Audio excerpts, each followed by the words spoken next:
Good evening, sports fans. Welcome into another edition of the Overtime Podcast with Sparksy and Jared on this, what are we at, Jared? 28th day of July, this Tuesday evening, and almost ready to put a close on month number 7 and head into August.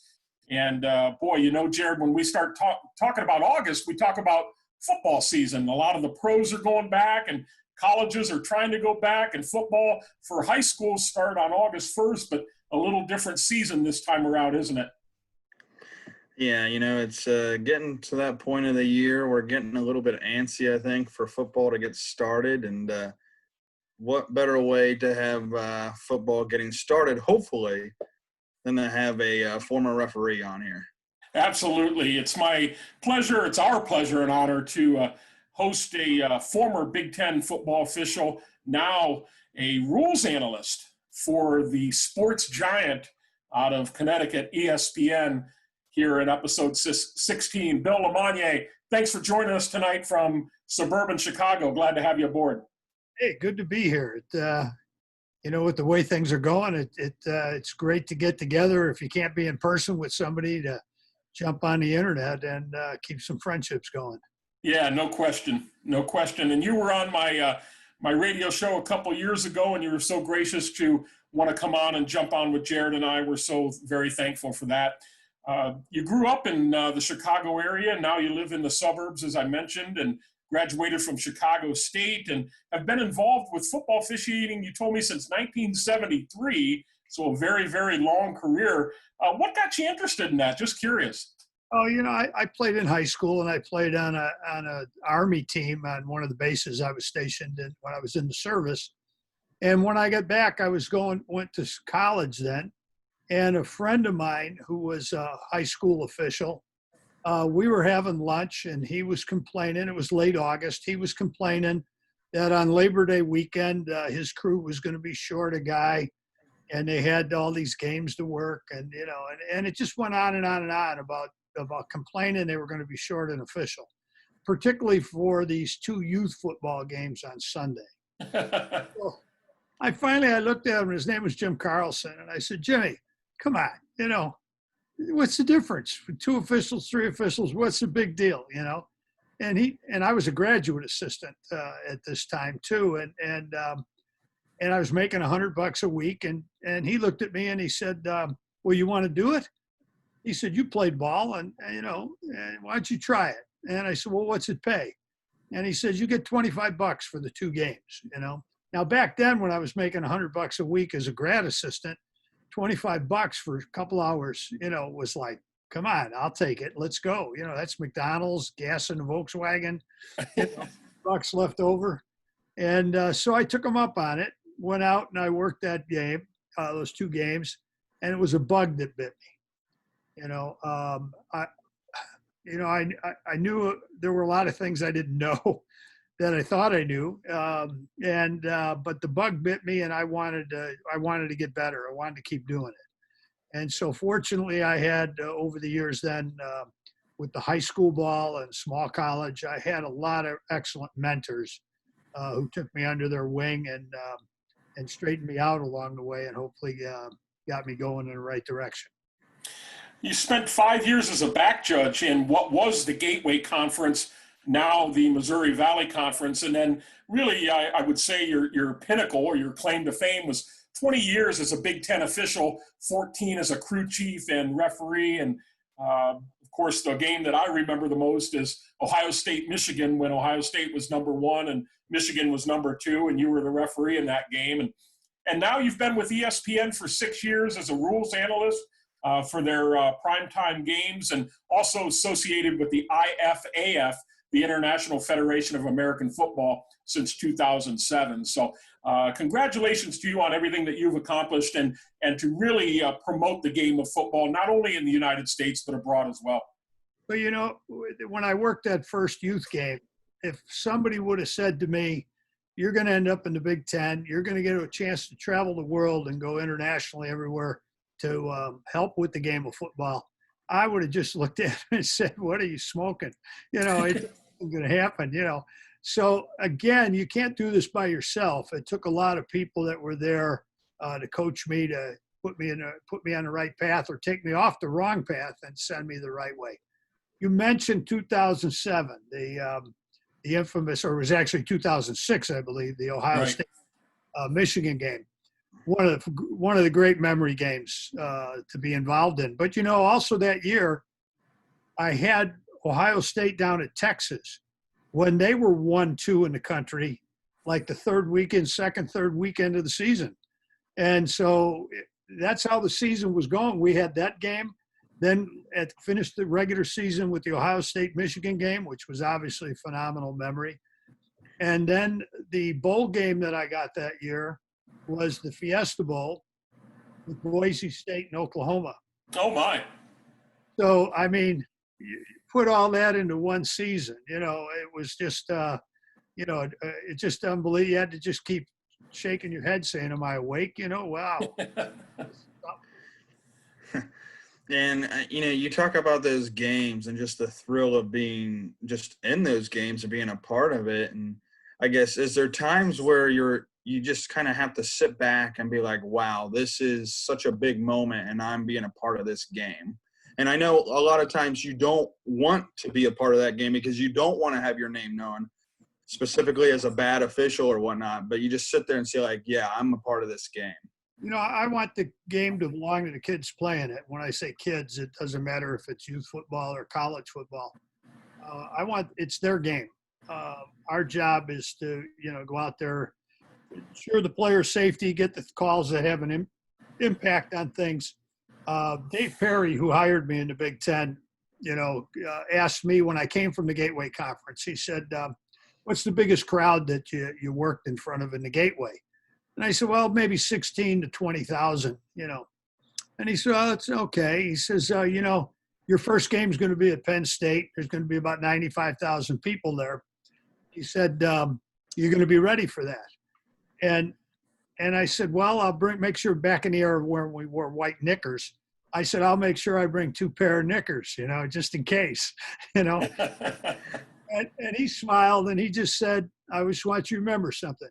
They're going to boo you louder than you've ever been booed in your life. They're going to boo you longer than you've ever been booed in your life. But they don't hire you and they don't fire you. I do that. And so he said, so take the moment in when you're there, to take it all in with the crowd and everything. But you better remember that's just a football game out in front of you. It's the same game you were doing in the Gateway Conference. He said your athletes are going to be a little bit bigger, faster, stronger, but the crowd's going to be bigger. But the crowd has nothing to do with your performance unless you let it affect your performance. So it was great advice, and I took that to heart. And was I aware of the crowds? Sure, but it wasn't anything that I can honestly say it wasn't anything that influenced any calls you made. But you had to, like you said, Jared, you didn't want to interject yourself unless you had to. But when you had to, you better be prepared to do it because that's your obligation as a guardian of the game.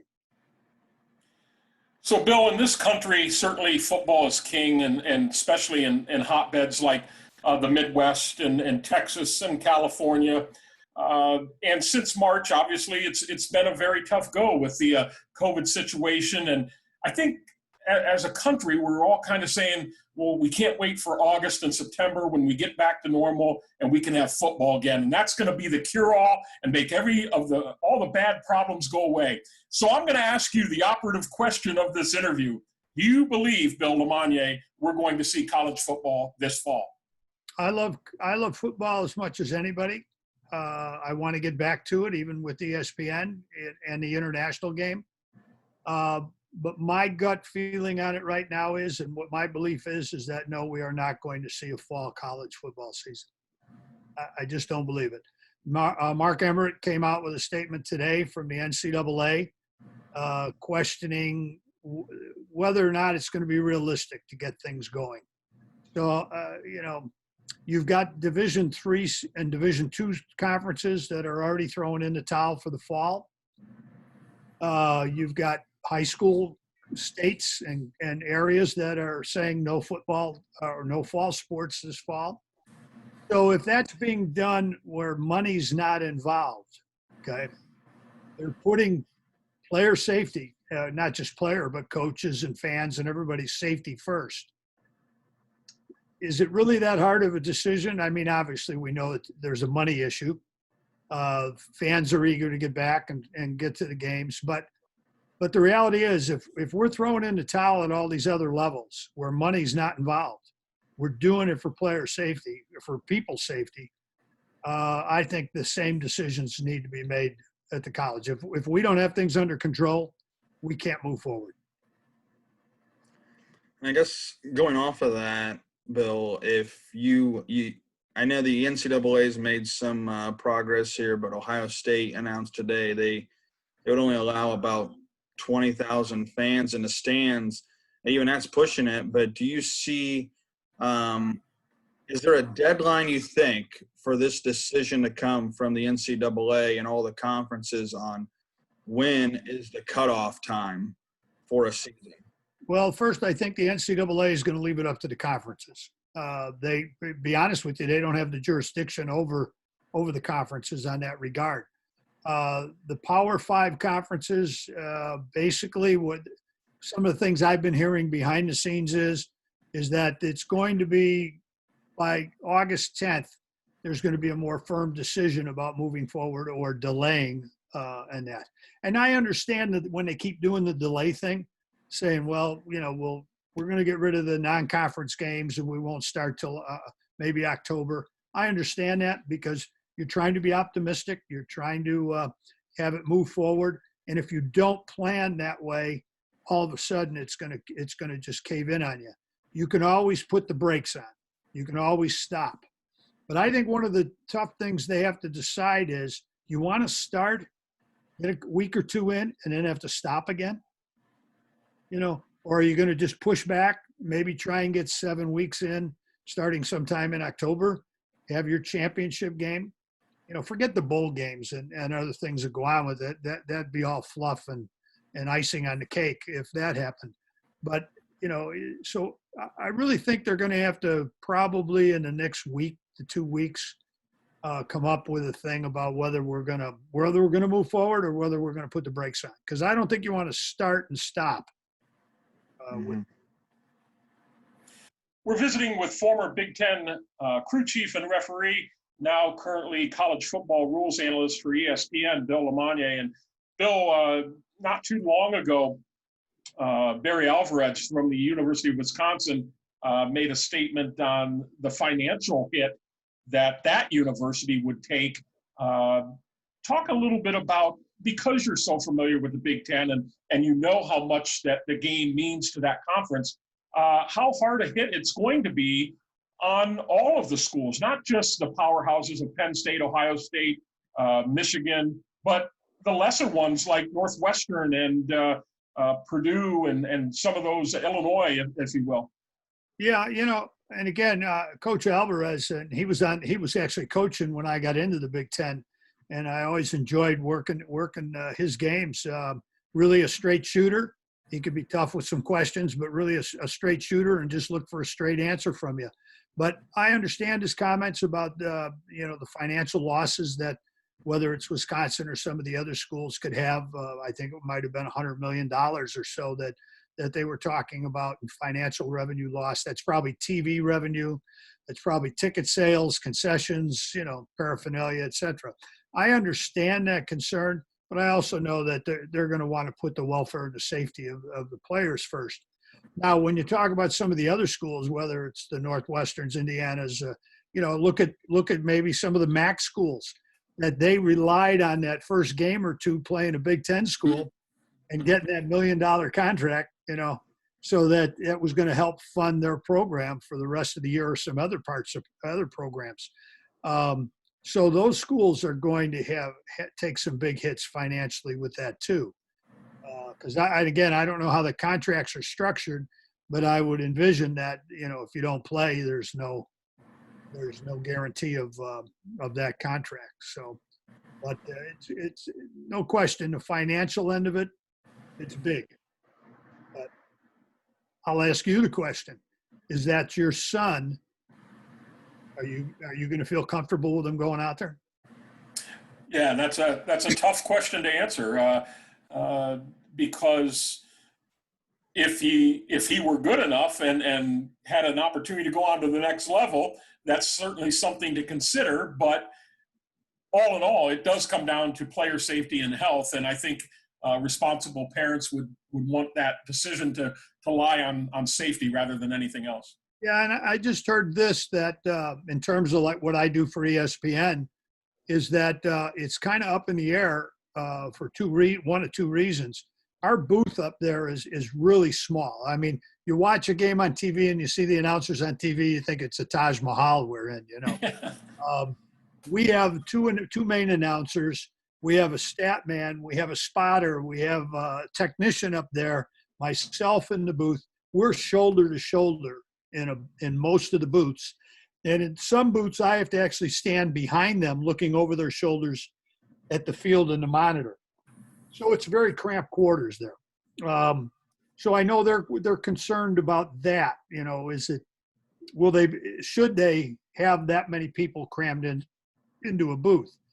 The second thing is, and this is coming down from the NFL, they're limiting the number of TV people that they're allowing. You know, when you talk about camera guys, technicians, truck people, etc., you could have 120 to 150 people from a network that are at a game.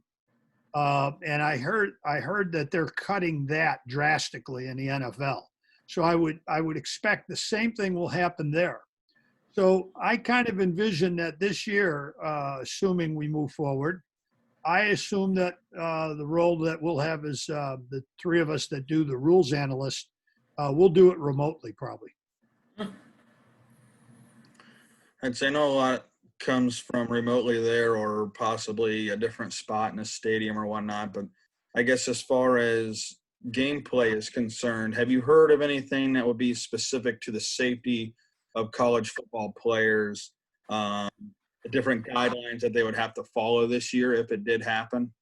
Well, I believe most of the conferences, from what I've heard from the online clinics that the officials have done in a couple conferences, we're only going to see one captain for a coin toss for social distancing purpose. We're going to see the sidelines extend down to the 15-yard line at each end of the field, so that instead of being the 25s, they can extend down to the 15 to be spread out more for the purposes of potentially socially distancing on the sideline.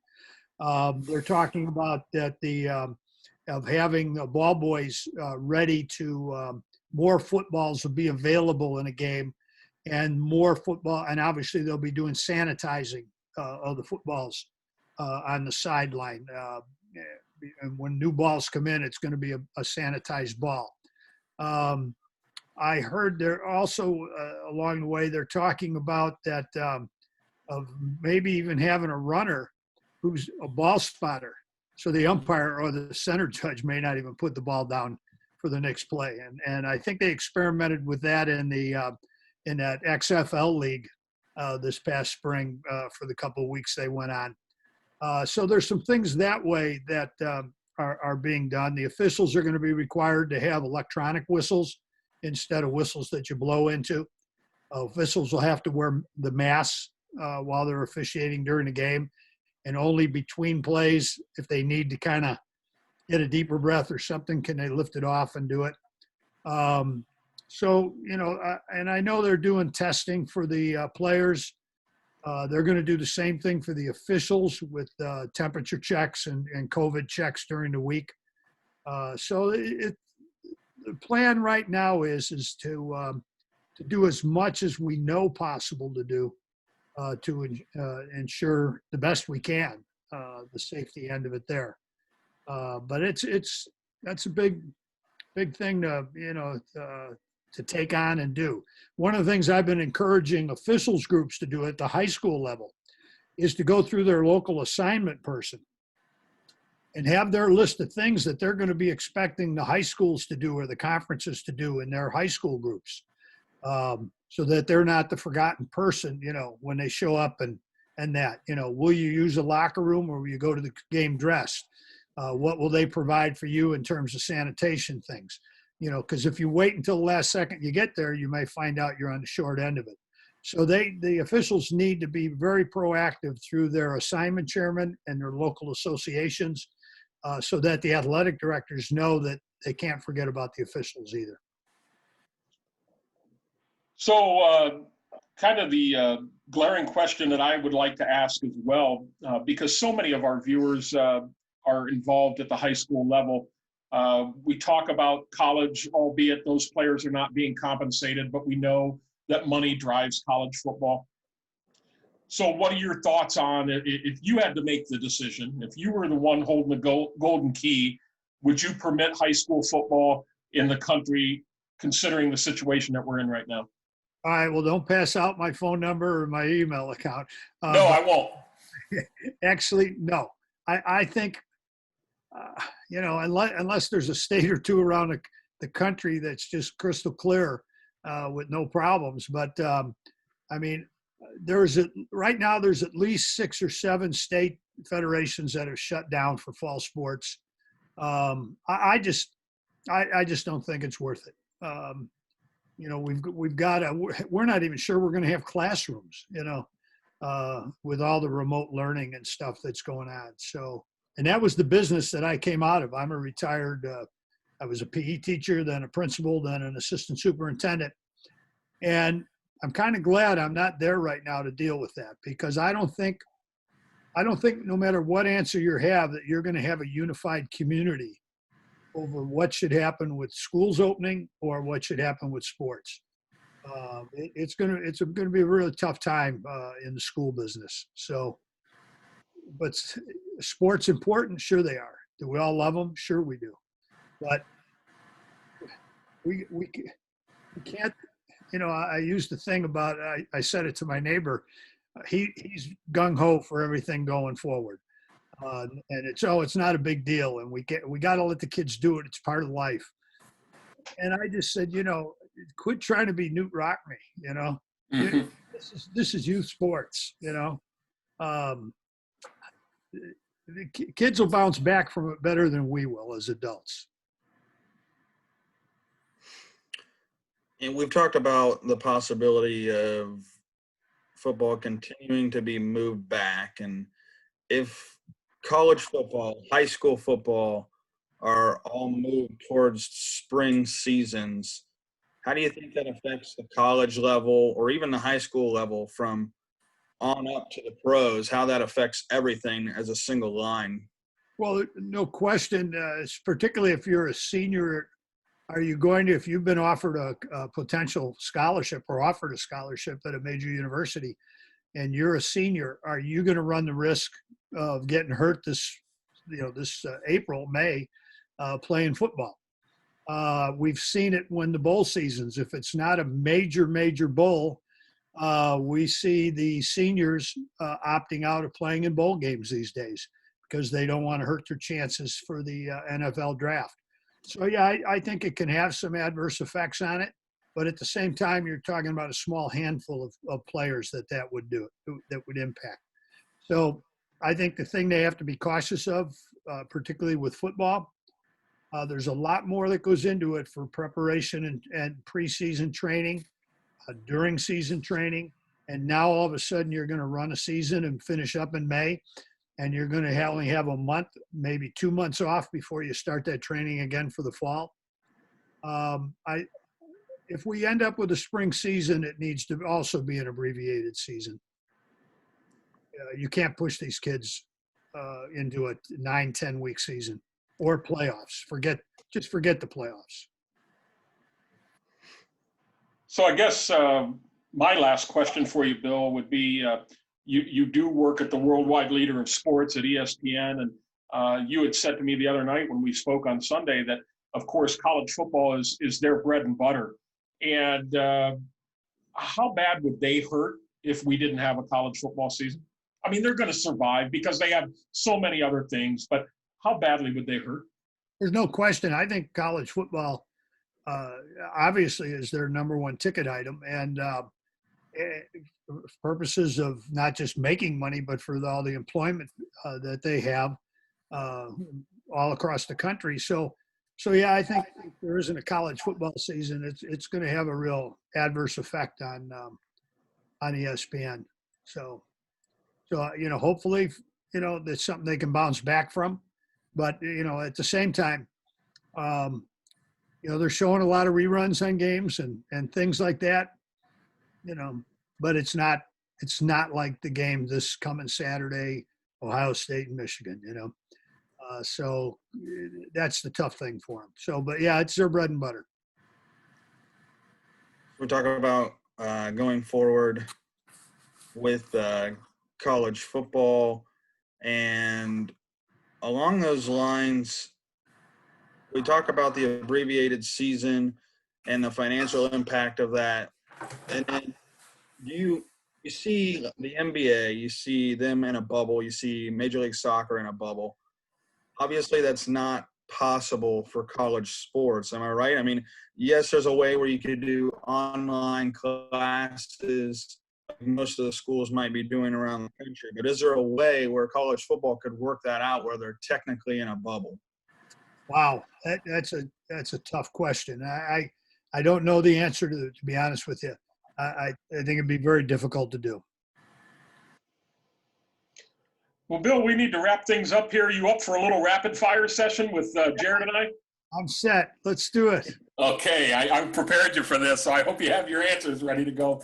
So the one we always like to start out with, if there was only one restaurant left on the face of the universe for Bill Lemonnier, what would it be? Fratello's here in Tinley Park. They've got the chicken Parmesan sandwich that I'm telling you, you'd drive all the way from Ohio to have it. You'd drive back the next week to get another one. Tinley Park. Now, are you a deep dish guy, a deep dish pizza guy? Oh, yeah, I am. Yeah, I like the deep dish. Yeah. Are you a Lou Malnati's guy? Oh, I got one that's just down the street. Come on over. I love it. I love it. Yeah. So you'll take that over Giordano's then? Yeah, I'll do that. Yeah. Now, I won't turn down Giordano's either, though. I will say I was in Chicago a few years ago for my first time, and I had Giordano's, and I will never say that there's another pizza that's better out there than deep dish pizza. So definitely have it going for you out there. The officials from Japan come over and spend time here, going to clinics and that, and then they stay here at the house. We do touring. And the first thing after they did it once, every time they come back, it's like, we're going for deep dish pizza, aren't we? Love it. What is Bill watching on Netflix right now? Netflix. Be honest with you, Netflix isn't one of my channels, but my wife and I are into HGTV, home renovations and all that. And after we see about 4 or 5 of those, then she's got her list for me, of different things that I've had to do and probably have been doing more of since this started than ever before. So I've been home more than ever.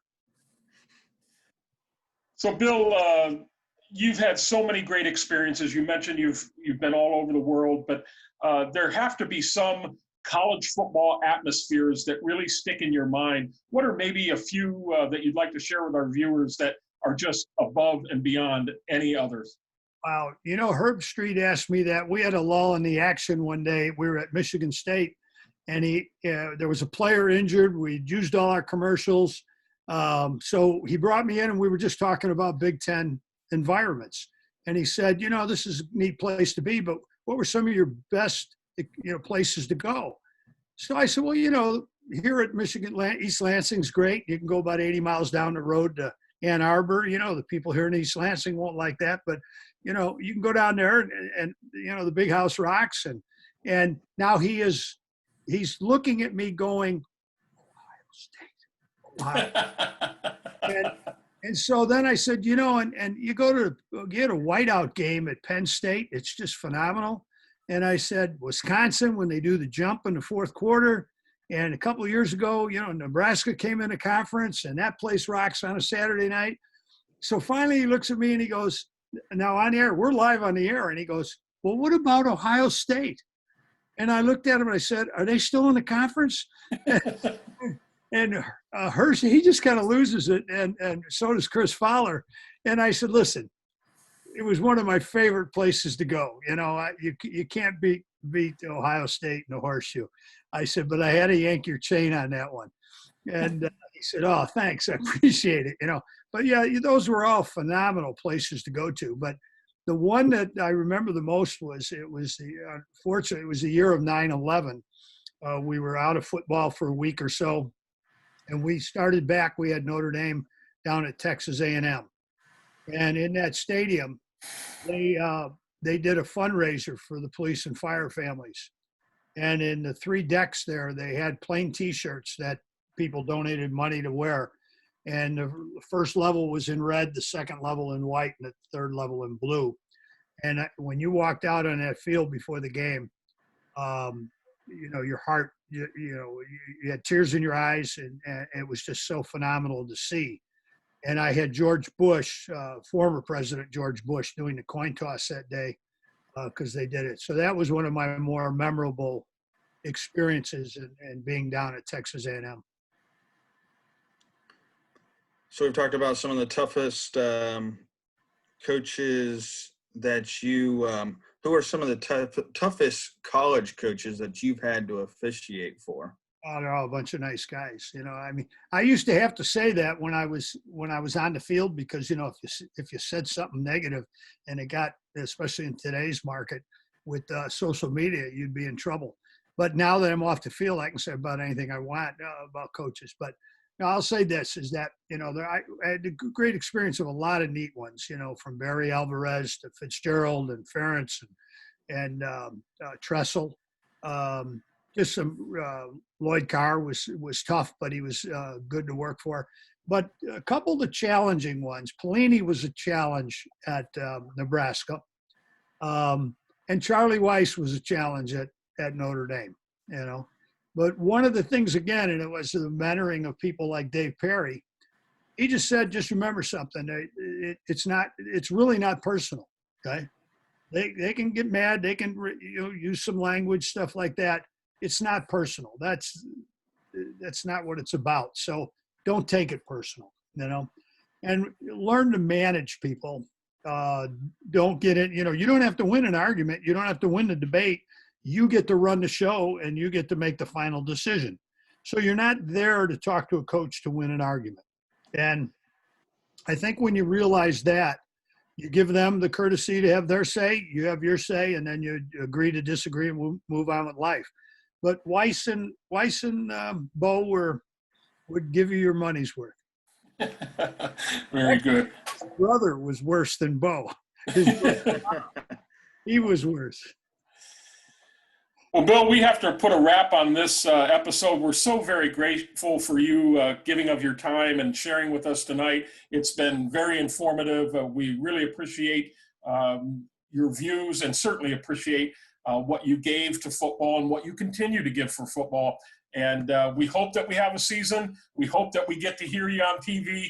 But if not, we know it won't be in the very distant future. We will have you back for sure. And that's my hope too. I mean, I sound pessimistic when I say I don't believe there will be one, and we have to be careful with it, maybe not have one. But at the same time, do I hope we have one? Sure I do. This is, I mean, love it to death, and I don't want to see it go away. Very good. Jared, anything to put a close on this episode? Yes, I do have one more thing here for Bill. The plays for the Fiesta Bowl for Ohio State versus Clemson. And it's just one quick question here. And you probably watched this 1,000 times over and over. Was it a fumble after the catch?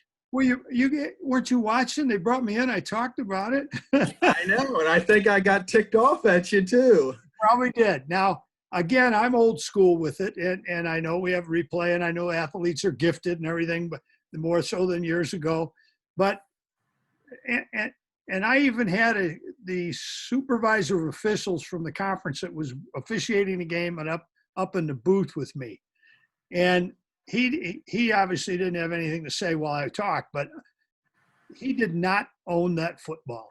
Okay. He did not. If that's possession, if that were in the end zone, would you have wanted us to call it a touchdown? That it was a catch and it's over, it's a touchdown? That's not possession. Okay. He did not do anything common to the game to create that to be a fumble. It was a good defensive play. It knocked the ball out. The supervisor from the conference that was officiating that game said to me, I just wish, he said, I don't know if replay had enough evidence to turn it over, okay, to be indisputable. But I just wish my guys on the field would have called it incomplete in the first place. You know? So tough play, and I know, and I had somebody contact me and say, "Did you forget where you officiated in? You made that comment and it was against Ohio State." Hey, I didn't. My comment is my comment, my opinion. I had nothing to do with the call that was made on the field, but I agreed that replay reversed it to an incomplete pass. Very good. Well, again, thank you for everything. Certainly appreciate you very much, and wishing you the very, very best of luck. Thanks, guys. Stay safe. Absolutely. I need to remind everybody that the comments and views expressed in this podcast series are those of Mike Sparks, Jared Moore, and our guest. And this podcast is not associated in any way with WBCO and WQEO Radio.